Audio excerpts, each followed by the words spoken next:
It's Texas football talk from those who wore the burnt orange. Welcome to Longhorn Lowdown. Now here's Todd Hunt, Stevie Lee, and Stu Myrick. Welcome to another edition of Longhorn Lowdown. Stu Myrick, Todd Hunt, Stevie Lee joining you. Hello, fellas. What's going on?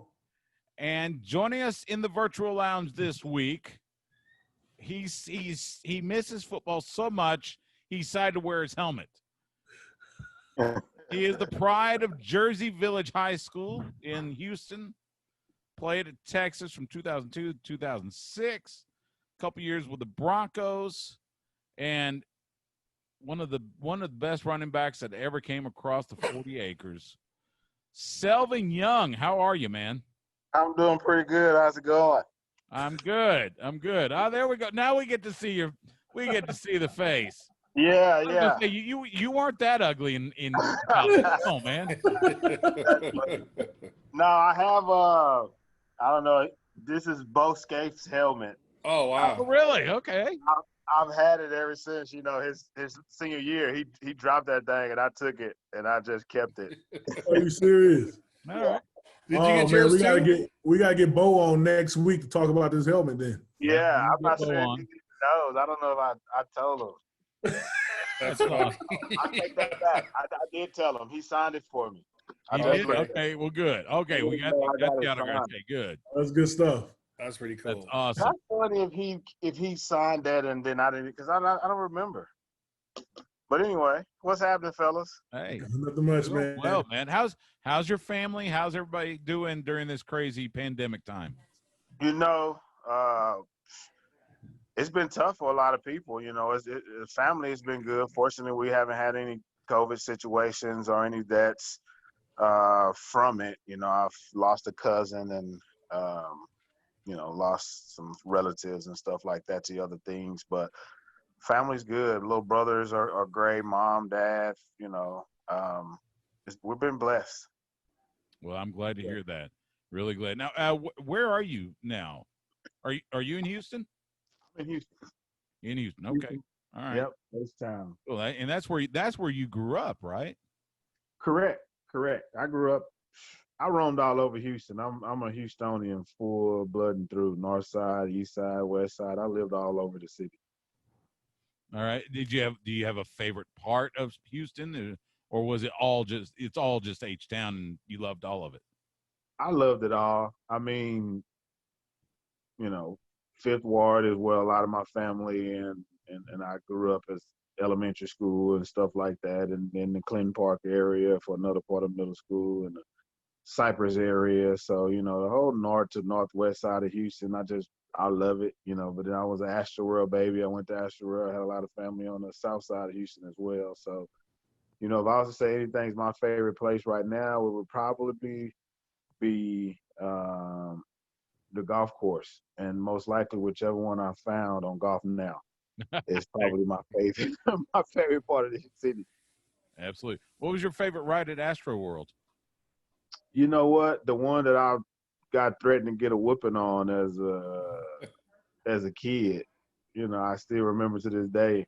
I was going to get a whooping if I didn't go because we waited in that line. I got all the way there, but it was that Texas Cyclone, and that was pretty tough. That was the one. So I got over some fears that day. Yeah, that one will get if you make it through that, you don't fear too much else after that. I get you. Well, I thought it should have done a good thing, but I actually never rode a ride after that. That's the only ride I had ever rode until okay. we got to the national championship game, and and I believe the first time was the Michigan when we went down to Disneyland and all of that. They tried to get me to get on, but I didn't get on any rides. And I was like, if we come back for the national championship, I'll ride every ride we do. But so they held me to it. I had to ride. Wow. It was funny. They all watched it and everything. That's you got to hold to your agreement there. Yep. You played football at Jersey Village. What classification was Jersey Village? 5A, 16 5A. So they're big school. Yeah, we the big boys. And Houston is always like I do radio broadcasts for Lake Travis here in Austin, and inevitably, in the playoffs, you got to hit those Houston there. Whether it's North Shore, or it's Katy, or one of those schools. So I know it had to be big time competition every Friday night for you guys playing in that same area. It really was. I mean, it was juggernauts out there. I mean, those guys were powerhouses. At the time, Katie Rain King, they were back to back to back with some of everything. And so a lot of guys was trying to get after those guys, but the North Shores, the Madisons and stuff like that, those guys were ballers. I remember in high school when I first learned who Vince Young was, we would get these paper write-ups, and it seems like the guys start to catch on, these two young guys, and they would give me one side and then give him one side, and then I would be reading some stuff, and I'm like, 5 touchdowns, and I'm like, I only had 4 touchdowns, so it couldn't have been me. They had a typo, But it was actually Vince, and then watching a lot of those guys, man, a lot of guys in high school that I played with went pro. So they were monsters early on in life. They really were. Mm-hmm. They were. So you talked about having siblings. You said, what, one brother, 2 sisters, or? I got 5 brothers, no sisters. What? Wow. Are you the youngest, oldest, middle? I'm the second oldest. My youngest brother graduated from University of Utah, so he got his master's in media and film, and he just started teaching over at this new academy school that animation, and that's his first gig. I've been working his butt since he's been home, doing graphics and media and all kind of stuff for my little food truck business. But then I got one over him and one over him and another one, and I got an older brother. My mom always, messed with us about she ain't, had no girls, but my brothers had girls. I'm the only one that have kids yet. What is it with moms that they have nothing but boys, and they'll talk forever about wanting girls? Because my mother did that. I have a younger brother. It was just me and him, and mom always joked about, she tried to put us in pink when we were little, and we didn't like it. It seemed like moms just they were craving a little girl.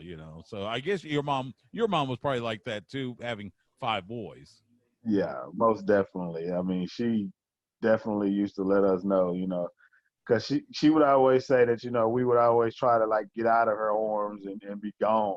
But if she had a girl, the girl would probably want to stay, wouldn't want to go do what we were doing. So she let it be known. That's good, man. So were you the only one that played football, or they all play football? Or your brother in Utah play football? We all play football, except for my older brother. And my youngest brother, Dravian, the one that went to Utah, so he got a full ride there. So he went on scholarship. He played running back. So he was another young out there doing his thing. The other ones, they ended up getting some college time in, but not athletically. So me and my younger brother were kind of the ones that was good. He was a track runner mostly. He ran the 400. He was state champion. 400 and the 4x4, and he was a track guy. Did you start playing football? What'd you say? I'm sorry. When did you start playing football? I started playing football. I would want to say I had to been in 5th grade. Yeah. I moved to this neighborhood, Clinton Park, and we was playing basketball at the park, and it was a truck pulled up, and it pulled down and pulled in this field that was over there, and then everyone left from the park and took off running to that field. And I didn't know that was the coach pulling up, and so everybody left the basketball court. So I'm standing there with the ball, and one of my friends that walked up to the park with me was like, "Hey, are you coming?" I was like, "Where y'all going?" I guess I got to come. I ain't got nobody else to play with. So I'm walking over there, and I'm just sitting on the side watching, and they're out there trying out and all of this. And then my buddy's over there like, "Man, can't none of y'all be him running over there." And that was me. And so, the coach was like, "Hey, come out here." And I never went back. No question. That's good, man. That's a good story. Come race these kids and then go all the way up to the NFL. That's crazy. Yeah. Right. So Yeah. when you got to the next level, which is high school, right? So you're in there. And when did they start recruiting you? Who was the first, university that said, "Hey, we want you to come play for us"? Ah, man, who was it? I want to think it was Wyoming or something like that. And then I started remembering some Baylor coming in, and then I started seeing some. I think at the time I was looking at a Wisconsin. I think I was watching. I don't know. It might have been Ron Dane or somebody running wild. Trying to remember. U of H.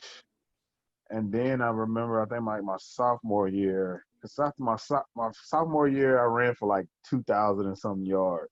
Mm. And then that's when they was like coming, like they were there. I had envelopes. When my coach, he would hold everything, but he only wanted to give me the Texas and the Oklahomas and the Miami and stuff like that. And I didn't want to go to none of them schools. I wanted to go to Ohio State. Wow. Why Ohio State? I had no idea why I wanted to go to Ohio State. I just wanted to. I just felt like I wanted to go to Ohio State. For some reason, growing up, I used to, even on the little video games, I used to always pick them. But so what did you end up? So why did you end up picking Texas? Well, my high school coach was real instrumental, and he wanted me to go to Texas. And I felt like the way he led me from where I came from to be able to be there and just followed his lead. I felt like he was leading me in a good direction with UT. And then I got to meet Coach Brewster, and he seemed to be a people kind of guy. He made sure me and Vince got to know each other and connected. He made Vince come and pick me up. And so I thought that was cool. Somebody that I didn't know that was, making me reach out to other people that I didn't know. I just felt like that was somebody I need to be around with Coach Brewster. So he recruited me, and he was like really the guy that sold me on it. I took some more trips to Oklahoma and Colorado and was, thinking about going to some of the Ohio State. But I do remember my sophomore year, I went down to a camp at UT. And we were running the 40 and everything, and Matt calls me over, and he's like, hey, did you hear what happened? I was like, no, what happened? He was like, there's a snowstorm in Ohio right now. Everyone's locked inside the buildings, can't no one get out. That's where you want to go to school? They say you want to go to Ohio State. I was like, nah, I ain't going there no more. And he's like, all right. And I took out running and jumped back in line and went going. And from that moment, I was like, I want to come here. So he's like, all right, well, I see you when you graduate. So I pretty much had an offer, I think, since my sophomore year to That's UT. pretty cool, man. Yeah, I knew That's I was good. going to go after that. Yeah. It's amazing what snowstorms in the Midwest will do to a man's, thinking when it comes to future destinations. Yeah. Hey, that's why Mac Daddy's the Mac Daddy. That's right. No That's question. absolutely right. Who was it besides Mac that recruited you from Texas? Coach Brewster. I'm sorry, Coach Chambers, Bruce Chambers. Okay. Bruce was real instrumental as well. I just, and then you following it with Ricky and the Cedric Benson, and the part that got me though was my freshman year. I was watching high school championship. I was at my grandfather's house, and my season was over, and I'm sitting chilling with my cousin. Actually, my uncle. He's my mom's brother. My grandfather had a kid when he was like older, but he's 2 years older than me. So his season was over. He went to Sea King High School, and we're sitting there watching the state championship game came on, and Cedric Benson is just running like a man, like a grown man, and I'm sitting there like me. I was running past everybody and running by everybody, and I was just like, you can't touch this. You can't touch me. I was like, you're not touching me. And I was strong and powerful, and whenever I just had to do it, I did it. I would run somebody over and just keep going just because I had to. But I saw something that was like a mentality to, like, we finna ping pong ball and everybody's finna get a little bit on the way out. And so that I took that into my sophomore year. I took said B to mentality to 2,000 yards that year. And so like I had a feeling that if things worked and I can like go and ball, like I want to go ball where the best at. And then that was really it. Like when I found out that like, man, he went to Texas and like he just ran for 1,000 yards as a freshman. In my mindset, I'm going for where the best at. And people was like, man, why would you go? You already got a running back. They 5 deep and probably even 6 deep. All these guys. And I'm like, man, I'm going. I don't care. And I went. Yeah, that's good. That's the kind of mentality we want at Texas anyway. Mm-hmm. You're not gonna compete on Saturday when you can't compete during the rest of the week. You know what I mean? Right. Well, yeah, that's great, and that's why you won a national championship, bro. Yep. Hey, iron sharp as iron. I think a bunch of guys ended up going. A lot of those guys, it was happening because they ended up going to the U.S. that All American game, the Army or whatever it was, and I didn't make that one, which was disappointing to me. So those guys ended up connecting and built a little bond. The Dibbles, the VYs, the Aaron Harrises, the Roger Wright. I mean, they were connecting as well. And I kind of came in on the outside of that because a lot of them was from Houston and then the Dallas guys. So, once it started to go in the playoffs and like the big picture of the who's who in Dave Campbell, I think it was Dave Campbell magazine, the TV guys, Terrell Brown, the Aaron Rosses, and it was just like, man, it's some ballers. They kind of like leaning up all talking Texas right now. So the mentality for me was like I wanted to go where it was gonna be, hard. Yeah. So you got to campus. So what was life like when you first got to campus? Well, it was different. Like that was really most likely the first piece of structure I had in my life retired. And so that was like cool for me. And then getting a chance to just be on UT campus and have like, my own little dorm room and have a life and responsibility. It was fun. I mean, I think back to like nothing but fun. I remember, snow playing, seeing snow and throwing it in snow flights and everything like that with guys in dorm rooms outside and you know, that's the late night pizza calls. I mean, a lot of these late night spots that we would blow up late night, like a Fifth Street or Pluckers, or Players. I mean, a lot of these guys that got national chains now. They got franchises. I feel like we could get a cut of that or something. Yeah, right. We kept them in business, man. No question. Exactly. Right. We created a lot of those. DJ would be like, "Hey, I'm getting 100 wings. Well, who all going in on?" I'm like, "All right, I got 20." We could just load up, man. Yeah. But What was your go-to flavor from Pluckers? I'm a basic guy. I just wanted the basic, wings, and I would just dip mine in ranch. Okay. No question. Now, do you like spicy? Do you like the hot, or is it like mild or medium? I don't like buffalo sauce. Okay. Yeah. If I'm gonna do it, I'm more of a barbecue sauce guy. So I would want a spicy barbecue if I could get it. I'm a lemon pepper guy. I don't even think they had lemon pepper wings at that time. Yeah. But it was just basic. I wanted it just fried and give me some ketchup. Sounds simple enough. Why not? Talk for a second. Your junior year when you got hurt. I always wonder about players' mentality, and especially when going through something like that and rehabbing and trying to come back. Go through kind of the mental aspect of that year, what you went through to recover, and then come back in that 05 season not knowing, of course, what was going to happen at the end of the '05 season. But just talk for a bit about that recovery time. For me, it was a difficult time. Going to Arkansas that year that I broke my ankle, and you know, going into that locker room and just hearing the stands and hearing a good game going on out there, and I wanted to be a part of it, and I was in pain, like real pain. That was like the first time I had felt like real pain like that. And then, I mean, a crazy story.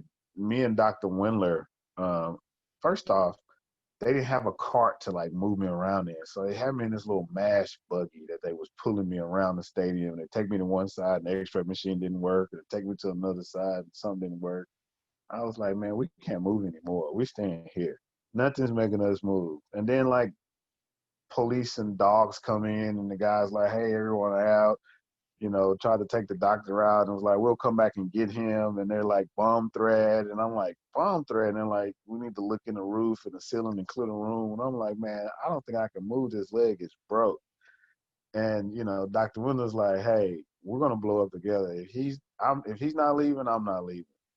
And the guy left the room, and me and Dr. Windler just in there, me and him, and he got back to talking. He's looking at my little x-ray deal, and he's like, like, what are you doing? In your life, like, how's things going? Like, what's going on? And I'm like, I'm really just pressing to try to play some good football and give me an opportunity to go play on the next level. Like, I had my mind made up, like, that's what I needed to do. And like coming into that season, was in the best shape of my life.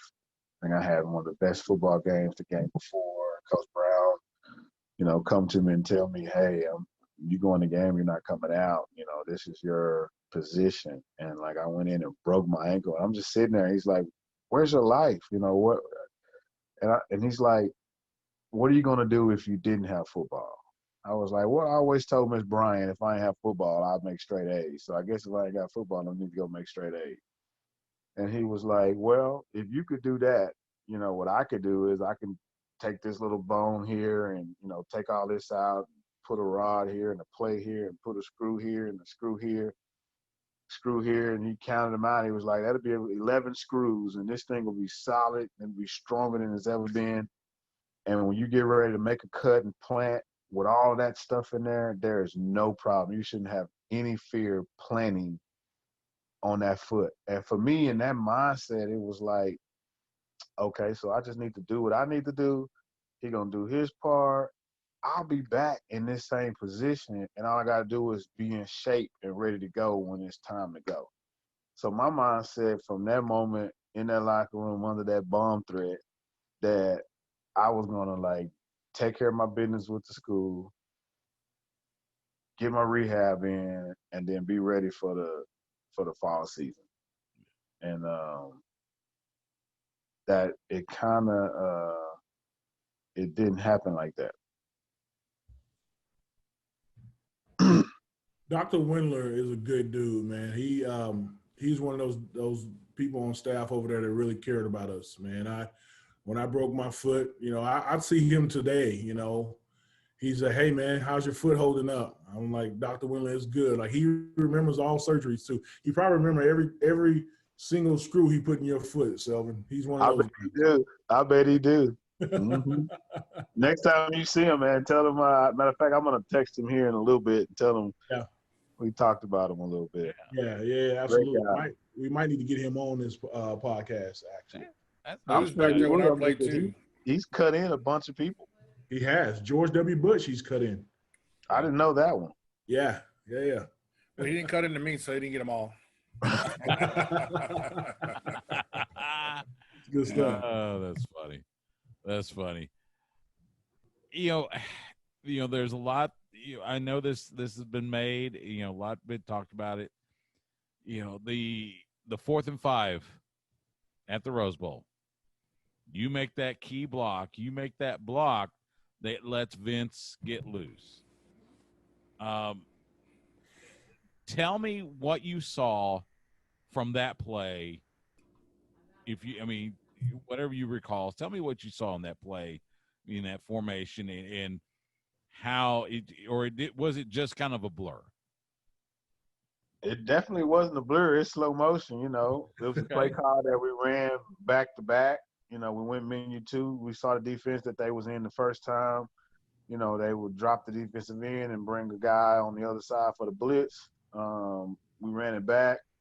You know, that's something we get to do in practice. You know, they're going to line up in the same thing. We're going to run it back real quick and go in and do it right this time. And within that time, you know, knowing that Rucker was going to be dropping out in the defensive end position and that blitzes were going to come, Blaylock was like the smartest person on the planet Earth. We already knew what he's going to do.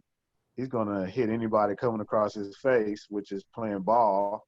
And I get out, and Rucker is supposed to have me. So as he's coming to try to revert back to where he's supposed to be, then Vince read it. I mean, he just read it like the playbook and took around that edge. Rucker made the mistake trying to, you know, honor me, and he was free again around that corner, and that was it. The rest is history. History. You're right. Blaylock is one of the smartest people on the planet, man. You know, this guy he's back in Atlanta in law school right now, man. Yeah, he is. Wow. So I thought he was taking it at UT, so he's taking it out in Atlanta. Yeah, he went back to Atlanta to go into law school, man. And I'm like, you know what? That sounds about right. That sounds about right. That's Blaylock. Intelligent, man. Like, he's a smart guy. He is. Absolutely. Talk about that senior year. You know, you were just talking about how you had aspirations going in the NFL. Were those aspirations, you know, that desire, was it still that strong in your senior year? Were there, you know, kind of, you know, trepidation about your ankle? Just talk for a second about that year. Senior year, I felt like I think I had another injury, and I'm not sure exactly what it was. It might have been another ankle, the other ankle, and it actually gave an opportunity for Jamal Charles to just like run rapid, and just have a fantastic, you know, season. And you know, Henry Melton, you know, it was a running back by committee at that time, but those guys, you know, held it down, and we all played as a team, and you know, I was able to get back healthy, and my mentality was definitely to finish the season strong and go back to a national championship again. And you know, we dropped one, I believe, at Kansas State, and that was like a bummer. And then I believe we dropped to A&M, if I'm not mistaken. I think we had a 2-loss season and played Iowa State in what was that? San Antonio? Alamo Bowl, correct. Alamo Bowl. Yeah. Playing it was the Iowa Hawkeyes, Yeah. Iowa. We played Iowa. Yeah. And so, I mean, I felt like, you know, my senior year, I gave it what I had, and was trying to be a leader and, you know, have a successful season. And I was actually more wholesome as a person going into my senior than I had ever been in my life. I had just experienced what it means to, like, do what you say you're going to do and put the work in and grind and work my butt off, come back from an injury, making an honor roll, you know, being on the dean's list, and just like, you know, it was a time in my life, like right now, like if no matter what comes up, if I need to figure it out, if I need to go and study, if I need to shut up, if I need to learn and listen or go whatever, I'm down for. I feel like that season gave me that. And I think that's what Mac wanted to do. He wanted to create some wholesome human beings. So I was humbled. And once that season was over and I didn't get drafted, like that same mindset of my mind's made up on where I'm going and what I'm going to do. Whoever happens to let me in that door will get something that like unexpected. Or expected since they let me in. Right. And that was my mindset. It's good stuff. And the Broncos definitely did just that. Signing you to that free agent contract after the draft, and you were definitely. I think you led the AFC your rookie year. You led the AFC in yards per carry among all rookies. I mean, Denver had to be just tickled pink. They had such a talented running back in their fold. That's what it seemed like. I think about game 6 or so, they let me get some starts in, and they let me run the rock. And if they had let me run the rock a little bit more early in the season, 2 or 3 games early, I would have hit 1,000 yards. Yeah. That was my goal. I ended up 729 or something like that. I had 1,000 or so total because I had receiving and kick return yards and stuff. But my goal was 2,000 that year. And just every moment that I couldn't get on the field, it just like, that cannon that it looked like came out of me when I got the ball is because I was so anxious to get it and I wanted to just go. And that's how I ran and that's how I played, because I felt like I knew that I needed to do what I needed to do to be ready and take care of my body, take care of myself and be in shape and ready to go. So that rookie year was amazing for me. Yeah. How many years were you with them? 3. 3 years? You must really like Houston, man, because Denver is a hard place to leave. I've been up there once. It's a beautiful place up there, man. It is beautiful. They got more sunshine days than just about anywhere. And it'll snow, but the snow will melt and it'll be gone and the sun's out. Yeah. I mean, it feels good. I didn't have a family. I don't have a wife and kids, and so if I had been in that scenario, it could have been a possibility. I didn't want to leave. Yeah. But the neck injury deal that I had, and the fact that football, was done for me, I think I needed to figure out a new lane for myself and for my life, and I just didn't know much of a network outside of, hey, I play football in Denver.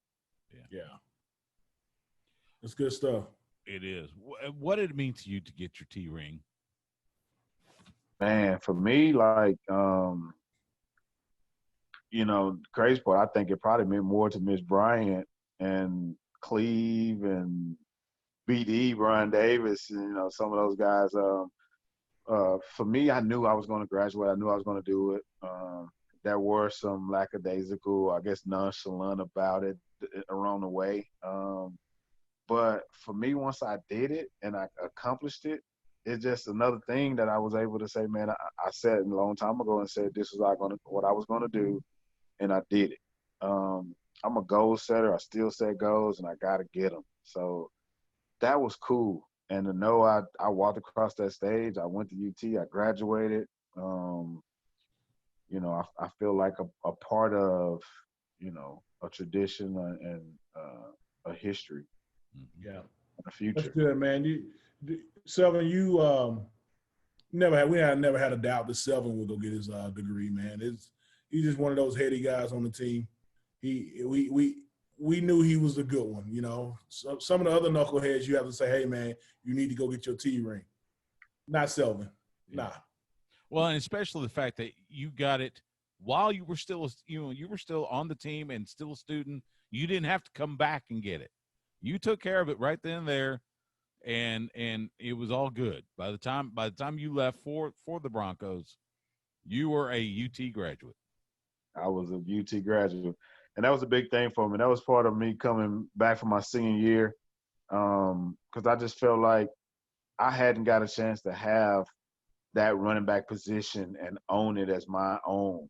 And graduating, that year, heck, I had already taken all the classes I needed. I just took a few electives that year, and I was done. I graduated in the fall that year, or in the summer, or that winter, in December.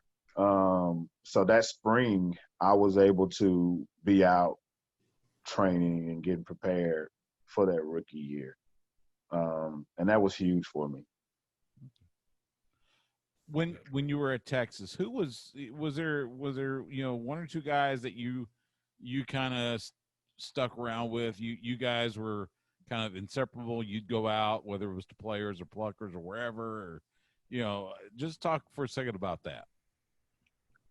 Well, we was tight, man. So it would most likely be 5 or 6 of us at a time. We were deep. So, myself, Bo Scaife, the Vince Young, who else? DJ at the time, early on, BJ, Sloan, a lot of these guys, Casey Studdard, Sinline, Aaron Harris, A. Harris.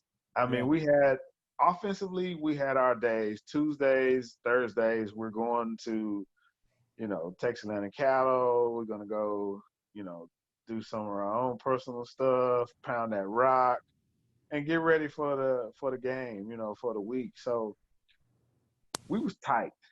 The funnest thing we had though was Studio BB. So as far as off campus stuff, we used to do our own little studio, and it was at Bo and BJ's house. That's what they called it, Studio BB. All right. Now, and we drop some tracks anytime we want to over there.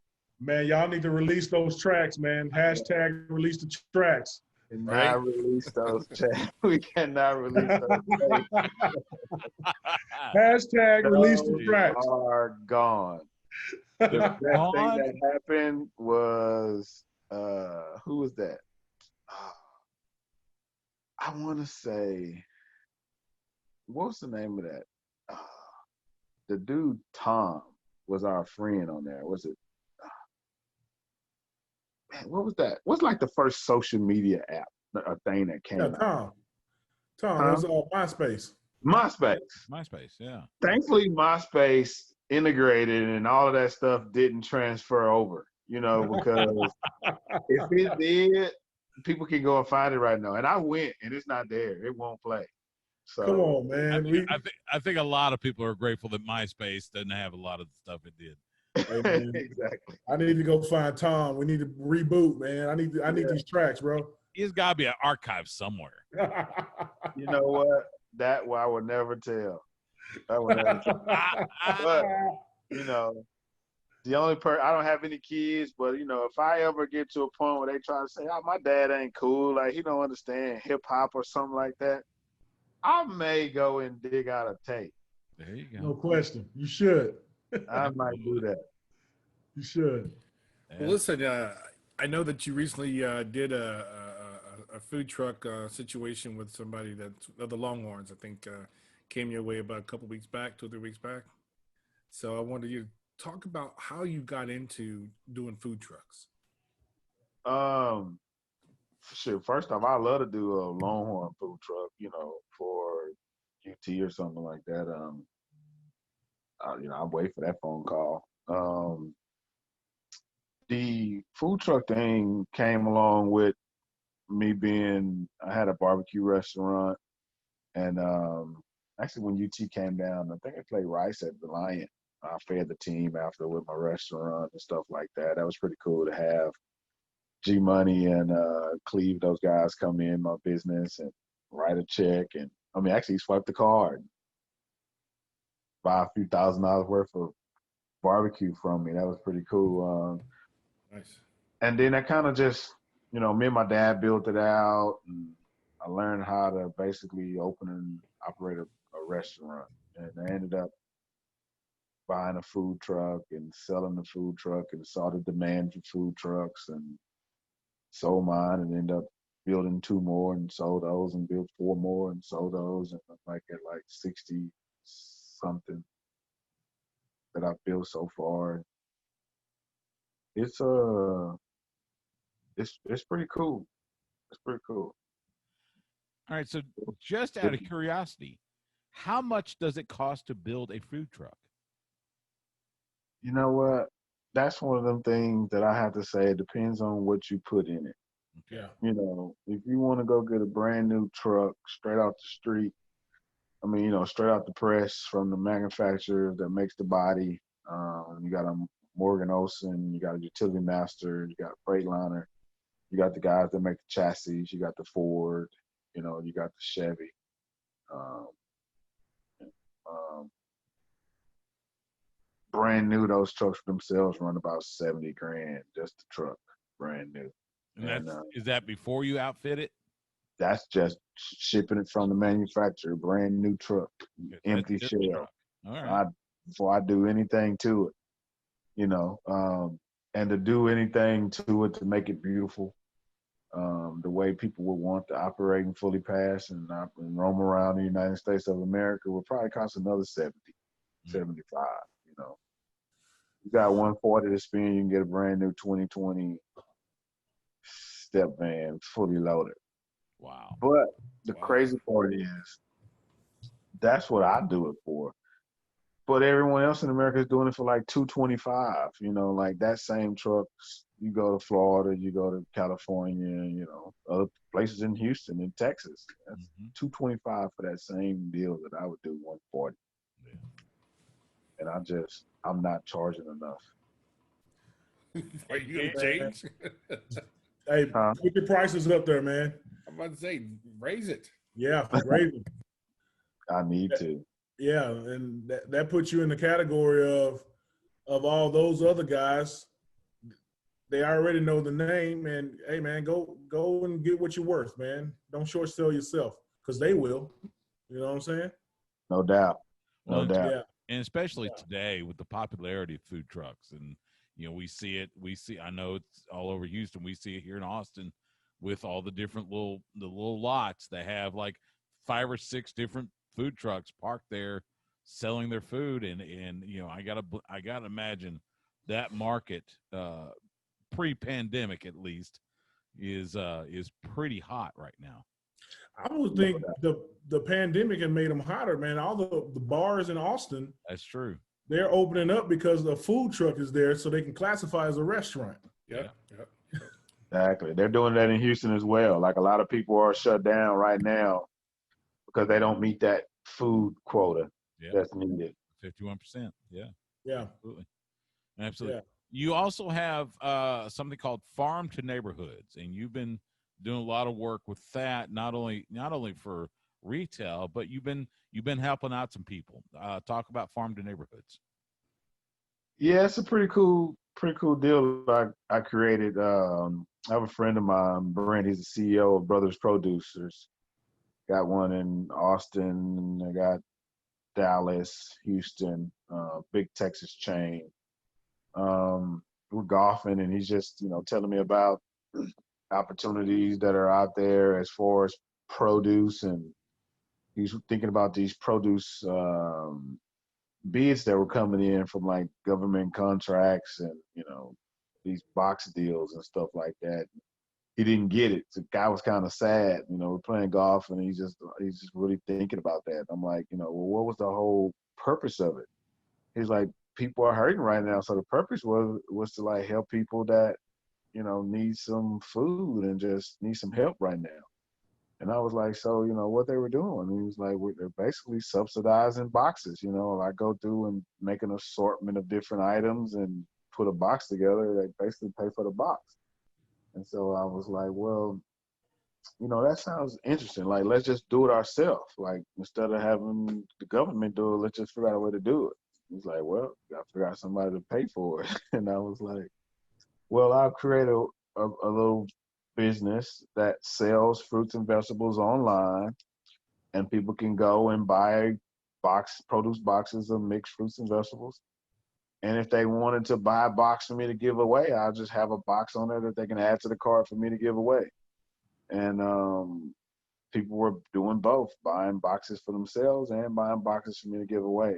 And so I just kind of created three different tiers of people I would give them to. And I was like, I'd give them to senior citizens because during this COVID deal, a lot of them were just locked in these facilities and no one could visit them. They didn't have much. So churches, I felt like they were locked down and couldn't get out and community organize and get volunteers, you know, because I know a lot of older people that just sit all day long and don't do nothing until the church is doing something. Like they make their life part of the church.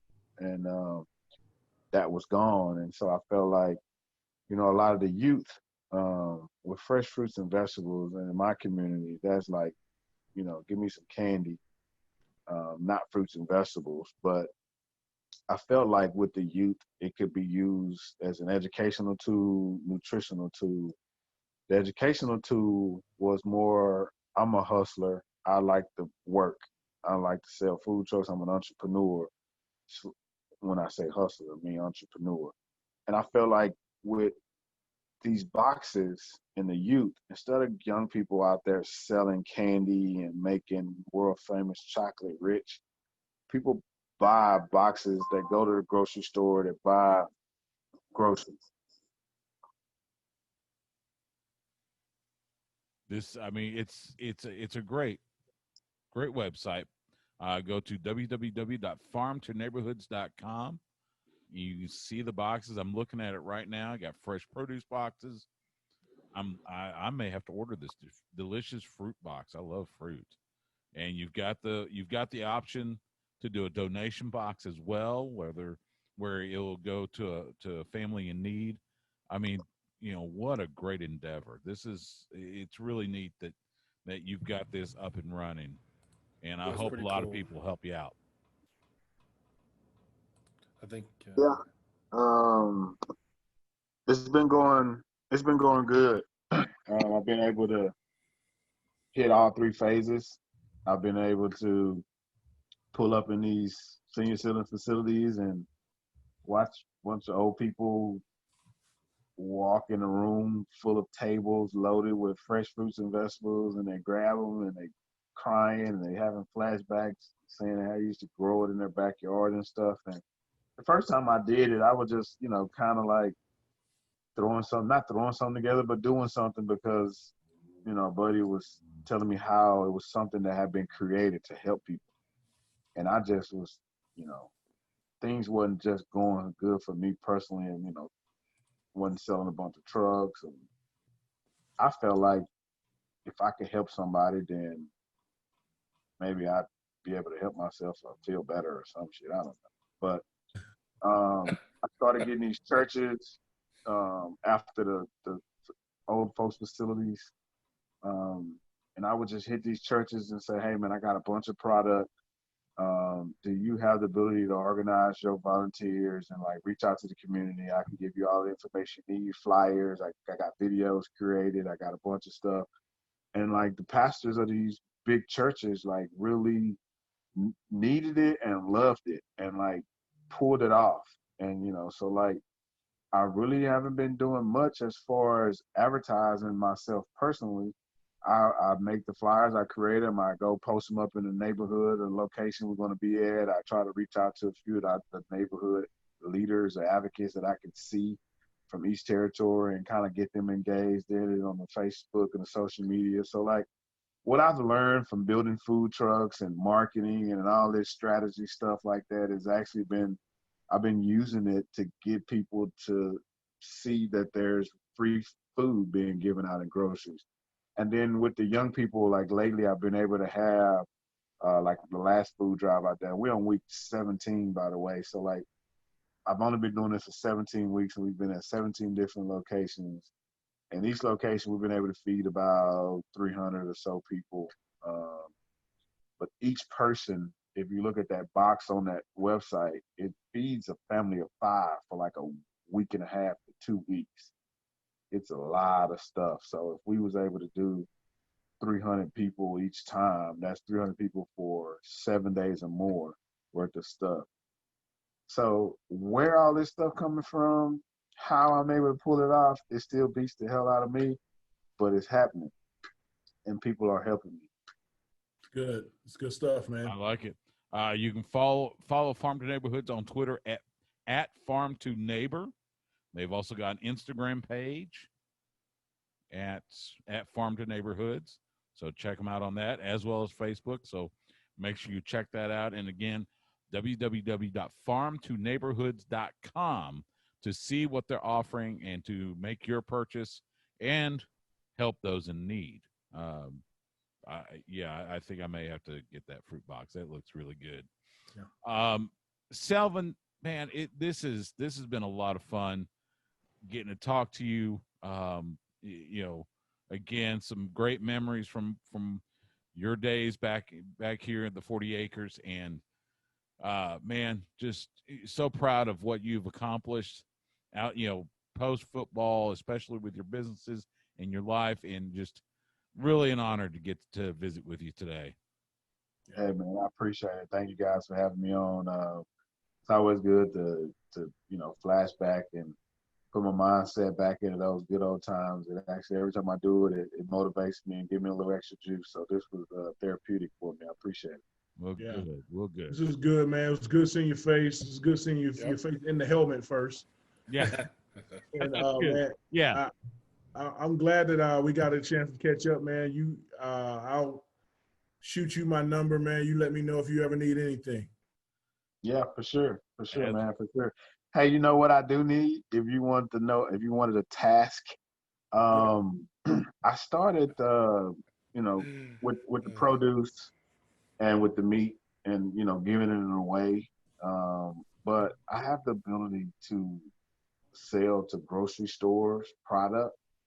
So right now, the grocery stores that most of the company that I'm with, which is Prefco Distribution, they already sell to all of the grocery stores. So I need more grocery stores to sell to. So if you got any grocery store sponsors or right now, since those grocery stores are taken up, I've been going to restaurants, and what I found is Cisco is like so high compared to what restaurant groups buy. So restaurant groups, grocery stores, we could basically save them 15 to 20% on their food costs a year by purchasing through Farm to Neighborhoods. All right, that's good stuff. I'll keep that in mind for sure. We'll just expand your business all over the place. Let's do it. Let's go. Let's do it. Yeah. That'll do it for this week's Longhorn Lowdown. Again, huge thanks to Selvin Young. You can follow him on Twitter at Selvin Young. But great to talk to him. We'll be back again next week. I think next week we've got Fozzie Whitaker coming, right? I thought we were off next week. We got who? Oh, well, we're not doing Wednesday. We're doing Thursday. That's right. Yeah, but I think next Thursday we're talking to Fozzie Whitaker, another great running back from the Burnt Orange. So make sure you check us out on Twitter and Instagram at Longhorn Lowdown. Make sure you follow me on Twitter and Instagram at Stu Myrick. That's STEWMYRICK. Follow Stevie Lee on Twitter at Stevie Lee 65. Stevie J Lee. Stevie J Lee. Stevie Lee 65 on Instagram. I'll get it right one of these days. One of these days, dude. Come on, man. I got to write it. I got to keep writing it down. Todd Hunt on Instagram at 94.hunt. And again, all of our stuff at Longhorn Lowdown on Twitter and Instagram. We'll talk to you next week. Have a great rest of your week. Until next time, welcome.